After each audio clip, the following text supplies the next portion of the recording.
إلهي بزنته لنكا مران منجدون انداوك أسجلين ليازو جمل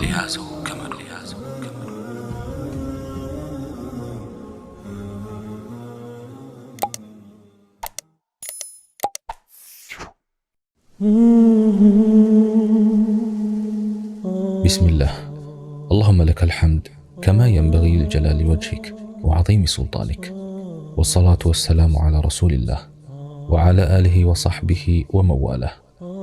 السلام عليكم ورحمة الله وبركاته. سلين دهنا معرفيا أيدلم أكالن متشوت يمينسا مشاكر اندالبت يتوقعنا. نبي عليه الصلاة والسلام إيهو سلين لاي يتنيو نبر. سلينوم ጎናቸው ላይ ምልክቱን ይጥል ነበር። ባልደረቦቻቸው ለምን የተሻለን ምንጣፍ አናደርግሎትም ሲሏቸው ማሊ ወማሊ الدنيا ما أنا في الدنيا إلا كراكب استظل تحت شجرة ثم راح وتركها. أنينا دنيا مننا مندنن أنيكو دنيا وسط ዛፍ ስር ለማረፍ እንደተጠለለ አንድ መንገደኛ ጋላቢ ነኝ። ከዚያም ሄደ ተዋትም عليه أفضل الصلاة وأزكى التسليم። አንዳንዴ እቤታቸው ውስጥ የሚላስ የሚቀመስ ይጠፋ ነበር። በእርግጥ ነው አንዳንዴ በርከት ያለ ነገር የነቢዩ عليه الصلاة والسلام እጅ ውስጥ ይገባ ነበር። ነገር ግን እጃቸው ውስጥ የገባውን ሪዝቅ በአላህ መንገድ ላይ ያከፋፍሉት ነበር። ፊዳከ አቢ ወኡሚ ያ ረሱላላህ። የነቢዩ عليه الصلاة والسلام ባልደረቦች የሚለበስ በማጣት ተፈትነዋል። ረሃብን አብዝተው አስተናግደዋል። ግባቸው የአላህን ውዴታ ማግኘት ነበርና ታገሱ። ፈተናውን በአግባቡ ተወጡ። ግን ከነችግራቸው የደስታን ህይወት ገፍተዋል። የኛ ነገርማ ስልማችን ዓላማዊ ሆኗል። ህልማችን የዱንያው ሸቀጥ ብቻ ሆኖ አኺራን ዘንግተናል። ወጋችን ባንክ ነው። ሚዛናችን ሀብትና ዘር ነው። አላህ ያዘነለት ሲቀር ጠፍተናል፣ እየጠፋንም ነው። ለነፍሳችን እንዘን፣ ወደ አላህ መንገድ እንመለስ። አላህ ይመልሰን። ሙሉ በሙሉ ለዚህች ዱንያ ራሱን የሰጠ ሰው በመጨረሻም ይህች ዓለም የሚቀበርበትን ቁራጭ መሬት ብቻ ነው የምትሰጠው። ሙሉ በሙሉ ራሱን ለአላህ የሰጠ ሰው ግን አላህ ስፋቷ የሰማያትንና የምድርን ያህል የሆነችውን ጀነትን ነው የሚያወርሰው። ሞት በየደጃፉ ድንኳን ተክሏል። ሕፃን ወጣት ሳይል ይወስዳል። መደሰትስ በአላህ ፍራቻ ነው። ለሱ መሞት ሕያው መሆን ነው። ለሱ መድከም እረፍት ነው። በሱ መወደድ መመረጥ ነው። አላህ ስብሓንሁ ወተዓላ እንዲህ ይላል፣ አም ልልኢንሳን ማ ተመና فلله الآخرة والأولى። لسو يتمنيو هلو علون مجرشايتم مجمريتم علم يا الله بجانات. سورة النجم أنكت هارت سكامست. بل لا قرآن أنكت انديها وأن ليس للإنسان إلا ما سعى وأن سعيه سوف يرى. لسوم هلو يسرون جيلنا يلون سراوم هلو ودفيت يتهيال. سورة النجم أنكت 39-40. جنة الله سبحانه وتعالى لملكام باروچو ያዘጋጃት። እሱ ነው ለታዛዦቹና ውዴታውን ለማግኘት ዘወትር ደፋ ቀና ለሚሉ ሰዎች የደገሳት። እሷም በቀላሉ የምትገኝ የዋዛ ዕቃ አይደለችም። የአላህ ዕቃ ውድ ናት ይላሉ ነቢያችን አለይሂ ሰላቱ ወሰላም። ጀነት የሰው ልጅ የዕድሜ ልክ የልፋቱ ውጤት ናት። በዚህች ዓለም ላይ በሕይወት እስካሉ ድረስ በጊዜያዊ ጥቅም ሳይታለሉ ለሕይወት ፈተናዎች እጅ ሳይሰጡ በመሰናከሎቿ ሳይበገሩ ለብልጭልጭ ነገሮቿ ሳይደለሉ የሚደርሱባት አገር ናት። ዕቃዋ እጅግ ውድ በመሆኗ ዛሬ ከአማላይ የዱንያ መስህቦች ከአስቸጋሪዋ ነፍስያ ከሰው ልጅ ዋና ጠላት ከሆነው ሸይጣን ከአመፀኛው ስሜት እና ከሌሎችም ጋር ኃይለኛ ግብግብ ገጥሞ ማሸነፍን እንደ ጥሎሽ ትጠይቃለች። ጣዕረ ሞት፣ የመቃብር ውስጥ ፈተና፣ የአርዱል ማሕሸር ጭንቀት፣ ምርመራና የሥራ ሚዛን፣ ከሰይፍ የሰላውና ከፀጉር የቀጠነው የጀሃነም ላይ ድልድይና የመሳሰሉት ደግሞ ገና ያላለፍናቸው ወደሷ ለመድረስ ከፊታችን ያሉ መሰናክሎች ናቸው። የዕቃዋን ውድነትና አስፈላጊነት ለማን እንደቀረበችም ያወቀ ሰው ግን እነኚህ ሁሉ መሰናክሎች ለሱ ምንም ማለት አይደሉም። ዛሬ የዕለት ተዕለት ሕይወቱን አላህ ኑር እንዳለው የኖረ ሰው ነገ በአስከፊውና በታላቁ የድንጋጤ ቀን የሚጋረጡበትን አደጋዎች ሁሉ በቀላሉ ያልፋል። ዕቃዋ ዋጋ ያላት እጅግ ውድ በቀላሉም የማይደረስባት መሆኑን በርካቶች ቢያውቁም ዛሬም ብዙዎች አልደከሙላትም፣ ለፍለጋዋም አልሮጡላትም። የሰነቁት መልካም ነገር ቢኖር ተስፋ ብቻ ነው።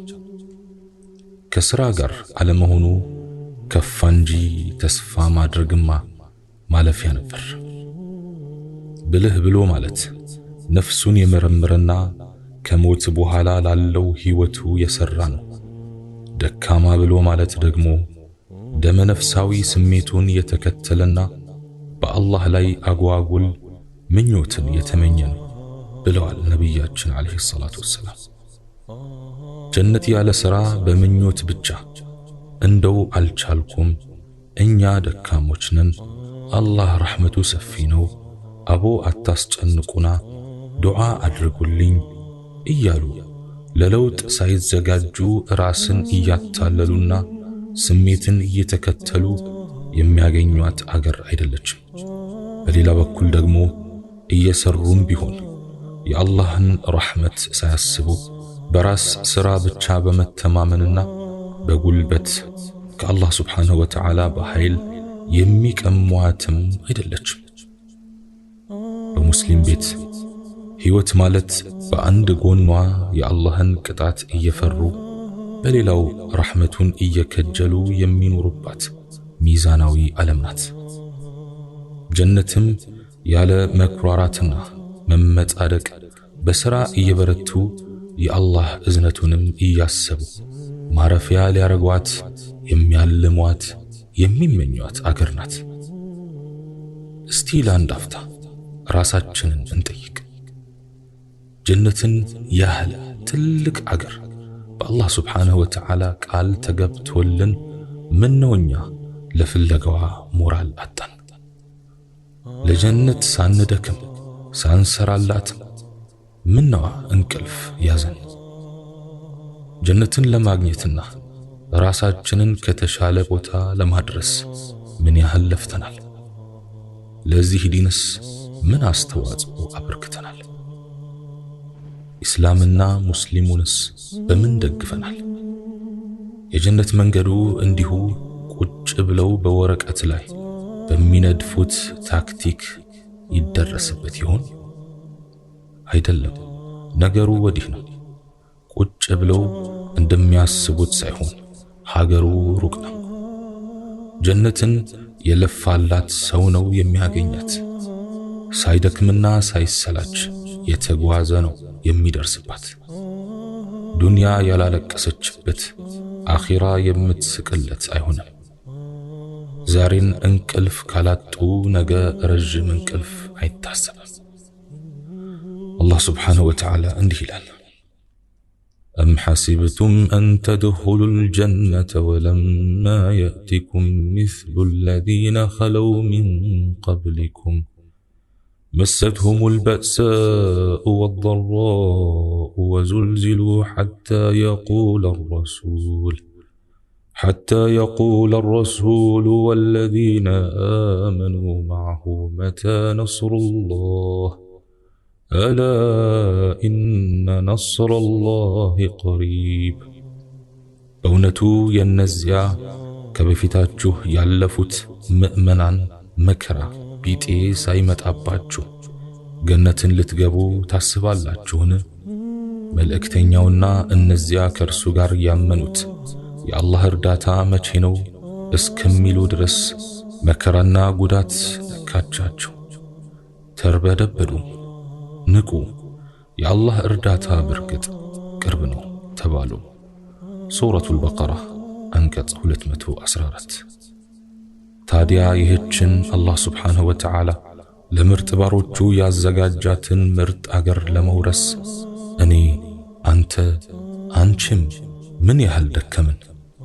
من አዘጋጀን ለጥሎሽዋስ ምን አቀረብን ነፍስ ንብረት ገንዘብ ጉልበት ወይንስ ዝም ብሎ ተስፋ ብቻ ባዶ ተስፋ ዱንያን መተው ከባድ ነገር ነው አኺራን መተው ደግሞ ዱንያን ከመተው የበለጠ ይከብዳል ቢሆንም አኺራን ለማግኘት ጥሎሹ ዱንያን መተው ነው ይላሉ يحيى ابن معاذ ታላላቅ ነቢያትና ቀደምት ሱሐቦች ጀነትን ለማግኘት ሌሎችም እንዲያገኙት በመመኘት በብዙ መልኩ ለፍቷል እቃዋ በቀላሉ የማትገኝ ስለመሆኗ ከቃል አልፈው በተግባር ጭምር አስመስክረዋል ለዚሁ የጀነት መንገድ ነው ነብዩላህ ኑህ እንደ እብድ ከ900 ዓመታት በላይ ወደ ህዝባቸው የጮሁት ሰዎች ጀነትን እንዲወርሱ በማሰብ ተቆጥተው ነው ነብዩ ዩኑስ አለይሂ ሰላም በአሳ ሆድ ውስጥ ውለው ያደሩት ከጀነት እንዴት እንደሚደረስ ለማሳየት ብለው ነው ነብዩ አዩብ በበሽታ ለዓመታት ይበሰበሱት የጀነትን አቋም ስላንጸባረቁና በመንገዷ ስለጸኑ ነው ነብዩ ኢብራሂም አለይሂ ሰላም ወደ እሳት የተወረወሩት ወደ ጀነት የሚያደርስ እውነተኛው ጎዳና ይህ ነው ስላሉ ነው ነብዩ ሙሳ አለይሂ ሰላም ከሀገር የተባረሩት የጀነትን መንገድ ስለሰበኩ ነው ነብዩ ያህያ አለይሂ ሰላም የታረዱት ነብዩ ዘከሪያ የተቀሉት ነብዩ ዒሳ ለግድያ የተፈለጉት ነብያችንም አለይሂ ሰላቱ ወሰላም የመከራ አይነቶችን ሁሉ የቀመሱት ቀደምት ደጋግ ሰዎችም የቀደምት ነብያቶችን ድርጊት በማየት ምን አይነት ጠንካሮችና ትዕግስተኞች ናቸው ብለው አድንቀው ብቻ አላለፉም ከነርሱ ድርጊት ብዙ ተማሩ የእቃዋን ልክና ዋጋውንም በጥልቀት ተረዱ ለዚህም ሳያመነቱ ህይወት ንብረቶቻቸውን ሰጡ አላህ Subhanahu Wa Ta'ala ገዛቸው እነሱ ሸጡ አላህም እንዲህ በማለት አወሳቸው አወደሳቸው إن الله اشترى من المؤمنين أنفسهم وأموالهم بأن لهم الجنة الله كمؤمنان نفسوቻቸውንና ገንዘቦቻቸውን ገነት ለነሱ ብቻ ያላቸው በመሆን